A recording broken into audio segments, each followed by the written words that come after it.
Imaginer, écrire des histoires, tout ça, ça remonte déjà à quand j'étais enfant. Je passais mon temps à faire plein de jeux, inventer des choses, à écrire des...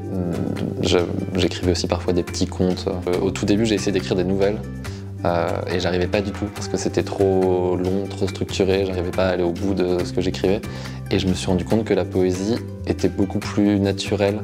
Le fait de pouvoir en quelques phrases réussir à exprimer quelque chose, c'était vraiment comme une petite musique où tu vas dans ta chambre, tu joues de la guitare et ça va mieux quand tu ressors de la chambre. Bah là, c'était t'écris un petit poème et t'essayes de toucher quelque chose que tu as envie d'exprimer.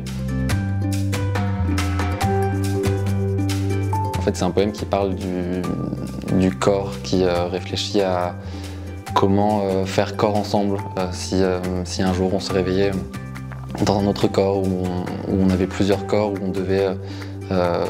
voilà. Est-ce qu'on se comporterait différemment avec les corps autour de nous? Est-ce qu'on aurait une autre manière d'être? Est-ce qu'on serait plus tendre?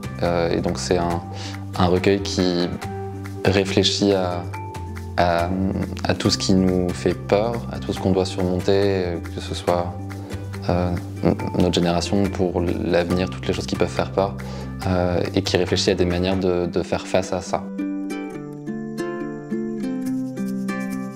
Comme j'ai commencé à écrire de la poésie au lycée, que c'est une période où moi, je m'étais rendu compte il y avait vraiment quelque chose dans le fait de lire, de réaliser que d'autres personnes ont vécu les mêmes choses, ou en tout cas ont ressenti les mêmes émotions. Il y avait quelque chose de très... qui légitimait parfois des sensations, des émotions que j'avais. Il y a une période où on a l'impression parfois d'être le ou la seule à vivre ça, et avec tout ce qui peut faire peur, qu'est-ce qu'on fait de ça et qu'est-ce qu'on fait ensemble pour tenir bon et pouvoir avoir leur retour, leurs questions, et parler de ça, c'est super.